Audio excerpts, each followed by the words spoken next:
ധർമ്മസ്ഥലയിലെ കള്ളങ്ങൾ ഓരോന്നായി പൊളിഞ്ഞു വീഴുകയാണ്. ആരോപണം ഉന്നയിച്ച ശുചീകരണ തൊഴിലാളിയെ പ്രത്യേക അന്വേഷണ സംഘം അറസ്റ്റ് ചെയ്തിട്ടുണ്ട്. നീണ്ട 17 മണിക്കൂറിന്റെ ചോദ്യം ചെയ്യലിന് ശേഷമാണ് അറസ്റ്റ് രേഖപ്പെടുത്തിയിരിക്കുന്നത്. ധർമ്മസ്ഥലയിൽ നൂറുകണക്കിന് മൃതദേഹം കുഴിച്ചു മൂടിയിട്ടുണ്ട് എന്നായിരുന്നു ഇയാളുടെ അവകാശവാദം. വിവരങ്ങൾ തേടാൻ നമുക്ക് അരുൺ ആലത്തൂരിൽ നിന്നും എസ് ശ്രീകാന്തിൽ നിന്നും. അതിനു മുമ്പ് പ്രേക്ഷകർ മനസ്സിലാക്കേണ്ട കാര്യം ഇതാണ്. ദ മാസ്ക് മാൻ എന്ന് മാധ്യമങ്ങൾ, ദേശീയ മാധ്യമങ്ങൾ പോലും വിശേഷിപ്പിച്ച ധർമ്മസ്ഥലയിലെ കള്ളങ്ങൾ കെട്ടിപ്പടുത്ത ഏറ്റവും പ്രധാനി, അവിടുത്തെ ശുചീകരണ തൊഴിലാളിയായിരുന്ന വ്യക്തി.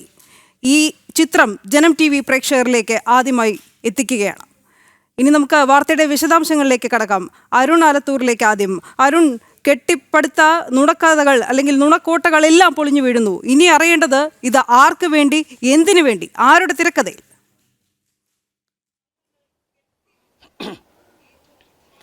തീർച്ചയായിട്ടും മനു, ധർമ്മസ്ഥല എന്ന ക്ഷേത്ര നഗരിയെയും മഞ്ജുനാഥ ക്ഷേത്രത്തെയും തകർക്കുന്നതിന് വേണ്ടി ഗൂഢാലോചന നടത്തിയത് ആരൊക്കെ, എന്തിനു വേണ്ടി എന്നുള്ളതാണ് ഇനി വ്യക്തത വരേണ്ടതായിട്ടുള്ളത്. ഏതായാലും നീണ്ട 17 മണിക്കൂറിനൊടുവിലെ ചോദ്യം ചെയ്യലിനൊടുവിലാണ് ഈ ശുചീകരണ തൊഴിലാളിയെ SIT സംഘം, പ്രത്യേക അന്വേഷണ സംഘം അറസ്റ്റ് ചെയ്തിരിക്കുന്നത്.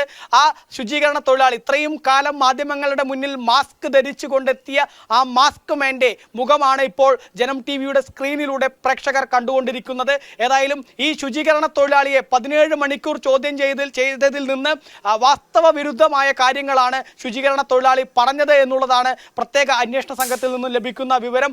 മാത്രമല്ല, ഇതിന് പിന്നിൽ പ്രത്യേകമായും വലിയ ഗൂഢാലോചന നടന്നിട്ടുണ്ട് എന്നുള്ള കാര്യം പ്രത്യേക അന്വേഷണ സംഘത്തിന്റെ ബോധ്യമായ പശ്ചാത്തലത്തിൽ കൂടെയാണ് ശുചീകരണ തൊഴിലാളിയുടെ അറസ്റ്റ് ഇപ്പോൾ പ്രത്യേക അന്വേഷണ സംഘം രേഖപ്പെടുത്തിയിരിക്കുന്നത് എന്നുള്ളതാണ്. ഏതായാലും നമ്മൾ ധർമ്മസ്ഥലയിലെത്തി ഈ 17 ഇടങ്ങൾ, അതായത് ഈ ശുചീകരണ തൊഴിലാളി പറഞ്ഞ 17 ഇടങ്ങളിൽ നമ്മൾ സന്ദർശിച്ചതാണ്. 17 ഇടങ്ങളിലും 32 അടിയോളം ആഴത്തിലാണ് പ്രത്യേക അന്വേഷണ സംഘം കുഴിച്ചു നോക്കിയത്. 100 കണക്കിന് സ്ത്രീകളെ കുഴിച്ചു മൂടിയെന്നായിരുന്നു ഈ മാസ്ക് മാൻ എന്ന ഈ ശുചീകരണ തൊഴിലാളിയായ കരാറുകാരന്റെ അവകാശവാദം. പക്ഷേ ഒരു അസ്ഥികഷ്ണം പോലും, ഒരു സ്ത്രീയുടെ അസ്ഥികഷ്ണം പോലും അവിടെ നിന്ന് കണ്ടെടുക്കാൻ കഴിഞ്ഞിട്ടില്ല എന്നുള്ളതാണ്. ഈ സാഹചര്യത്തിലാണ് ഇന്നലെ രാവിലെ 10 മണിയോടെ ഈ ശുചീകരണ തൊഴിലാളിയെ പ്രത്യേക അന്വേഷണ സംഘം വിളിപ്പിച്ച് ചോദ്യം ചെയ്യൽ ആരംഭിച്ചത്. അങ്ങനെ 17 മണിക്കൂർ നീണ്ടുനിന്ന ചോദ്യം ചെയ്യൽ, ആ ചോദ്യം ചെയ്യലിനൊടുവിൽ ഇപ്പോഴേതായാലും അറസ്റ്റ് ഔദ്യോഗികമായി തന്നെ പ്രത്യേക അന്വേഷണ സംഘം രേഖപ്പെടുത്തിയിരിക്കുകയാണ്. ഒരു പ്രത്യേകത എന്തെന്ന് വെച്ചാൽ, ഈ പ്രത്യേക അന്വേഷണ സംഘം, അതായത് കേരളത്തിലെ മലയാളിയായ മനാഫ് ഉൾപ്പെടുന്ന ആക്ഷൻ കമ്മിറ്റിയിലെ ആളുകൾക്ക് കൂടെ താല്പര്യമുള്ള ഉദ്യോഗസ്ഥരെ ഉൾപ്പെടുത്തി ഉണ്ടാക്കിയ അന്വേഷണ സംഘമാണ് ഈ മാസ്ക് മാൻ്റെ ഈ അറസ്റ്റ് രേഖപ്പെടുത്തിയിരിക്കുന്നത് എന്നുള്ളതാണ് ഇതിലൊരു പ്രത്യേകതയായിട്ട് ഉള്ളത്. ഏതായാലും ആ സുജാത ഭട്ട് എന്ന സ്ത്രീയും സമാനമായി തൻ്റെ ഈ മഞ്ജുനാഥ ക്ഷേത്രത്തിന് മുറ്റത്ത് വെച്ച് തൻ്റെ മകളെ കാണാതായി 2013 എന്ന അവകാശവാദവുമായി മാസ്ക് മാന് പിന്നാലെ എത്തിയിരുന്നു. ആ സുജാത ഭട്ടും കൃത്യമായ ഒരു തിരക്കഥയ്ക്കനുസരിച്ചാണ് ചലിച്ചത് എന്നുള്ള വിവരങ്ങളും പുറത്തു വരുന്ന സാഹചര്യമാണുള്ളത്. അങ്ങനെ 2 കള്ളങ്ങൾ ധർമ്മസ്ഥലയുമായി ബന്ധപ്പെട്ട് ആദ്യം ഉയർന്നത് ഈ മാസ്ക് മാൻ ആയിരുന്നു. താൻ 100 കണക്കിന് സ്ത്രീകളെ കുഴിച്ചുമൂടി എന്നൊരു കാര്യവുമായി വെളിപ്പെടുത്തലുമൊക്കെയായി രംഗത്ത് വന്നത്.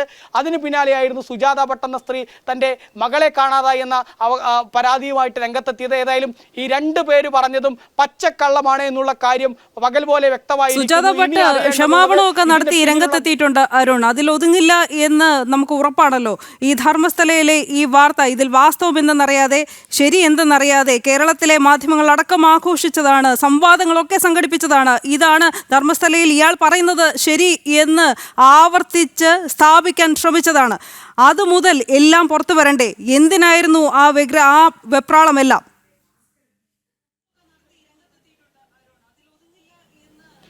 തീർച്ചയായിട്ടും അനു, ഇതിൽ ഇനി കൃത്യമായ ഗൂഢാലോചന പുറത്തു വരേണ്ടതായിട്ടുണ്ട്. മാത്രമല്ല, സുജാത ഭട്ട് ക്ഷമാപണം നടത്തിയത് കൊണ്ട് കാര്യമായില്ല. SIT സംഘം സുജാത ഭട്ടിനെ ചോദ്യം ചെയ്യുന്നതിന് വേണ്ടി വിളിപ്പിച്ചിട്ടുണ്ട്. പക്ഷേ ആരോഗ്യ പ്രശ്നങ്ങൾ കാരണം തനിക്ക് ഇന്ന് ഈ ചോദ്യം ചെയ്യലിന് ഹാജരാവാൻ കഴിയില്ല എന്ന് അറിയിച്ചിട്ടുണ്ട്. അതേസമയം തന്നെ അടുത്ത ദിവസം തന്നെ, ഈ ആരോഗ്യ പ്രശ്നങ്ങൾ കഴിഞ്ഞ് അടുത്ത ദിവസം തന്നെ സുജാത ഭട്ടിനെ ചോദ്യം ചെയ്യാൻ വിളിപ്പിക്കും. സുജാത ഭട്ടിന്റെ അറസ്റ്റ് ഉൾപ്പെടെയുള്ള നടപടികൾ വരും ദിവസങ്ങളിൽ ഉണ്ടാവാനുള്ള സാധ്യത കാണുന്നു എന്നുള്ളത് തന്നെയാണ്. അതേസമയം തന്നെ സുജാത ഭട്ടിനെയും ഈ മുഖംമൂടിക്കാരനെയും 2 പേരെയും ചോദ്യം ചെയ്യുന്നത് വഴി ഇതിന്റെ പിന്നിലെ മുഴുവൻ ഗൂഢാലോചനയും പുറത്തു കൊണ്ടുവരികയാണ് SIT സംഘത്തിന്റെ ഉദ്ദേശം എന്നുള്ളതാണ് മനസ്സിലാക്കാൻ സാധിക്കുന്നത്. SIT സംഘത്തിൽ ഏതായാലും വിശ്വാസി സമൂഹം ഒന്നടങ്കം പ്രതീക്ഷ അർപ്പിച്ചിരിക്കുകയാണ്. കാരണം അവിടെ BJPയും അതുപോലെ തന്നെ മറ്റ് വിശ്വാസി സമൂഹമൊക്കെ പ്രധാനമായിട്ടും പറയുന്നത് ഇത് ക്ഷേത്രത്തെ തകർക്കുന്നതിന് വേണ്ടിയുള്ള ബോധപൂർവമായ ഗൂഢാലോചനയാണ്, ശ്രമമാണ് എന്നുള്ളതാണ്.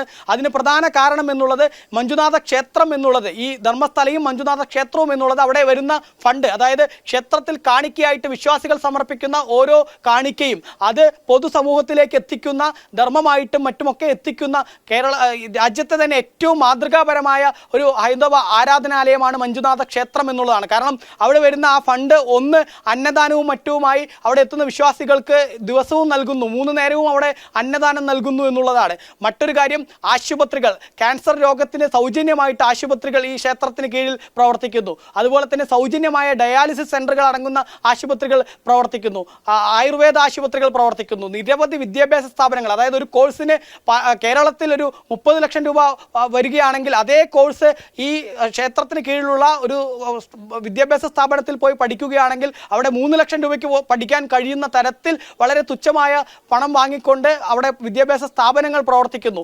ഇത്തരത്തിൽ ഒരുപാട് ആളുകൾക്ക് തൊഴിൽ നൽകുന്നു. ഇതിനൊക്കെ പുറമെ ക്ഷേത്രങ്ങൾ, പലയിടത്തും തകർച്ചയിൽ നിൽക്കുന്ന ക്ഷേത്രങ്ങളെ പുനരുദ്ധരിക്കുന്നതിന് വേണ്ടിയുള്ള ശ്രമങ്ങൾ ഈ ക്ഷേത്രത്തിൻ്റെ കീഴിൽ നടക്കുന്നു. അതുപോലെ തന്നെ വളരെ ബുദ്ധിമുട്ട് അനുഭവിക്കുന്ന വനവാസി മേഖലകളിലും മറ്റുമൊക്കെ അവരുടെ ഉന്നമനത്തിന് വേണ്ടി അവർക്ക് വീട് വെച്ച് നൽകുന്നു.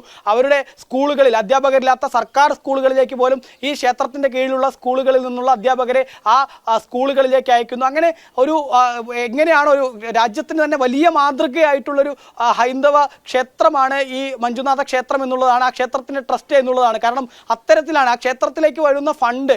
അത് നമുക്കറിയാം, കേരളത്തിലൊക്കെ ദേവസ്വം ബോർഡിന് ലഭിക്കുന്ന ക്ഷേത്രത്തിലേക്ക് വരുന്ന, ശബരിമലയിൽ ഉൾപ്പെടെ വരുന്ന ഫണ്ടിനെ അല്ലെങ്കിൽ ആ ഒരു കാണിക്കയെ ഏത് തരത്തിലാണ് വകമാറ്റി ചിലവഴിക്കുന്നത് എന്നുള്ളത് നമ്മളൊക്കെ കണ്ടിട്ടുള്ളതാണ്. പക്ഷേ ഈ ക്ഷേത്രത്തെ സംബന്ധിച്ചിടത്തോളം ഇവിടെ വരുന്ന കാണിക്കയും മറ്റുമൊക്കെ അവർ കൃത്യമായിട്ട് തന്നെ ഹൈന്ദവ സമൂഹത്തിന് മാത്രമല്ല നാനാജാതി മതവിഭാഗങ്ങളിലേക്ക് അവരുടെ ക്ഷേമത്തിന് എത്തുന്നതിന് വേണ്ടി വിനിയോഗിക്കുന്നു എന്നുള്ളതാണ് അവിടുത്തെ ഒരു പ്രത്യേകത. രണ്ടാമത്തെ പ്രത്യേകത എന്നുള്ളത് അവിടുത്തെ ഹൈന്ദവ ജനങ്ങൾക്ക് വലിയ രീതിയിൽ സംരക്ഷണമാവുന്നു ഈ ക്ഷേത്രം എന്നുള്ളതാണ്. കാരണം മതമാറ്റ ലോബികൾക്ക് അവിടേക്ക് ഒരിക്കലും കടന്നു ചെല്ലാൻ കഴിയാത്ത തരത്തിലാണ് ഇവിടെ ക്ഷേത്രത്തിൻ്റെ പ്രവർത്തനം എന്നുള്ളതാണ് മഞ്ജുനാഥ ക്ഷേത്രത്തിൻ്റെ ഭാഗത്തെ മറ്റൊരു പ്രത്യേകത എന്നുള്ളതാണ്. ഇതിനൊപ്പം തന്നെ ഏറ്റവും ശ്രദ്ധേയമായ മറ്റൊരു കാര്യം എന്നുള്ളത് ഈ ക്ഷേത്രത്തിൻ്റെ ഭാഗത്ത് ഹിന്ദുക്കളായ ആളുകൾക്ക് മാത്രമേ സ്ഥാപനങ്ങൾ, അതായത് വ്യാപാര സ്ഥാപനങ്ങളും മറ്റും പ്രവർത്തിപ്പിക്കാൻ കഴിയുകയുള്ളൂ എന്നുള്ളതാണ്. 2 വർഷം മുൻപാണ് അത്തരത്തിലൊരു നിയമം കൊണ്ടുവന്നത്. കാരണം പലതരത്തിൽ മറ്റ് മതസ്ഥർ അവിടെ വന്ന് ആ ക്ഷേത്രഭൂമിയെ, ക്ഷേത്ര നഗരിയെ തകർക്കുന്നതിന് വേണ്ടി പലതരത്തിലുള്ള ശ്രമങ്ങൾ നടത്തിയ പശ്ചാത്തലത്തിൽ ഹിന്ദുക്കൾ മാത്രമേ അവിടെ വ്യാപാര സ്ഥാപനങ്ങൾ നടത്താവൂ എന്ന തരത്തിലുള്ള നിയമങ്ങൾ അവിടെ കൊണ്ടുവന്നിരുന്നു. ഒപ്പം ഈ ക്ഷേത്രത്തിൽ പലതരത്തിലുള്ള സൗകര്യങ്ങളാണ് വിശ്വാസികൾക്ക് വേണ്ടി ഒരുക്കിയിട്ടുള്ളത് എന്നുള്ളതാണ്. പാർക്കിങ്ങിൽ പോയാൽ പാർക്കിങ്ങിൽ പൈസ വാങ്ങിക്കില്ല, 24 മണിക്കൂറും അവിടെ എത്തുന്ന ആളുകൾക്ക് ഭക്ഷണം ലഭിക്കുന്ന തരത്തിലുള്ള കാര്യങ്ങൾ, സൗജന്യമായിട്ടുള്ള താമസം. അങ്ങനെ ഒരു ക്ഷേത്ര ദർശനത്തിന് നമ്മൾ രാജ്യത്ത് തന്നെ വലിയ മികച്ച മാതൃകയാണ് ഈ മഞ്ജുനാഥ സ്വാമി ക്ഷേത്രവും അതുപോലെ തന്നെ ധർമ്മസ്ഥലയും എന്നുള്ളതാണ് നമുക്ക് അവിടെ നേരിട്ട് പോയപ്പോൾ നമുക്ക് മനസ്സിലാക്കാൻ സാധിച്ചത്.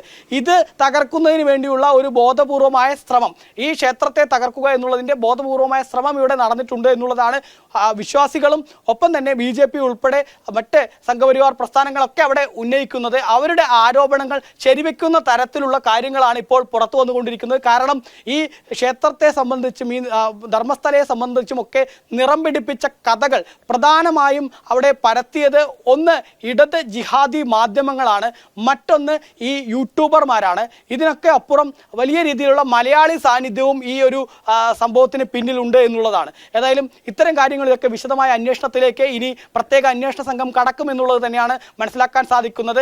സിദ്ധരാമയ്യ എന്ന കർണാടകയുടെ മുഖ്യമന്ത്രി എപ്പോഴും ഇടത് ജിഹാദി സംഖ്യത്തിന് ഒരു പിന്തുണ നൽകുന്ന നിലപാട് സ്വീകരിക്കാറുണ്ടെങ്കിലും അവിടുത്തെ ഉപമുഖ്യമന്ത്രിയായ DK ശിവകുമാർ ഇതിനോടകം തന്നെ ഇതിലൊരു ഗൂഢാലോചനയുണ്ട് എന്ന വാദവുമായി രംഗത്തെത്തിയിട്ടുണ്ട്. ഈ ഗൂഢാലോചനയ്ക്ക് പിന്നിലുള്ള മുഴുവൻ ആളുകളെയും നിയമത്തിന് മുന്നിൽ കൊണ്ടുവരുമെന്നും അദ്ദേഹം പറഞ്ഞിട്ടുണ്ട്. ഏതായാലും അത്തരം അദ്ദേഹത്തിൻ്റെ പ്രസ്താവനകളിലൊക്കെ വിശ്വാസി സമൂഹം ഒന്നടങ്കം പ്രതീക്ഷ അർപ്പിക്കുന്നുണ്ട്.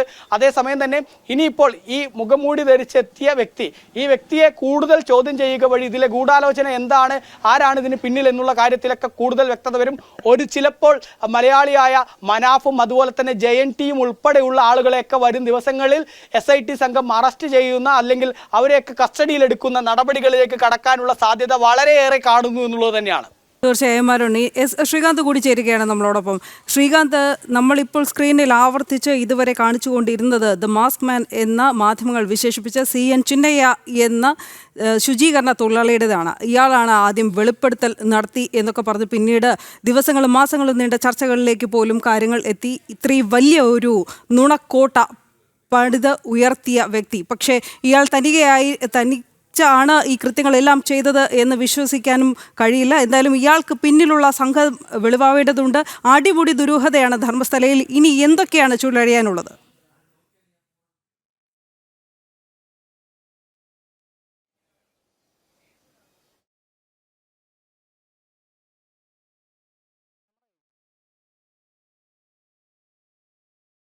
ശ്രീകാന്തിലേക്ക് മടങ്ങിയെത്താം. എന്തായാലും ധർമ്മസ്ഥലയിൽ ഇനി സത്യങ്ങളുടെ ദിനങ്ങളായിരിക്കും. ഇനി സത്യമാണ് ഓരോ ദിവസമായിട്ട് പുറത്തു വരാനുള്ളത്.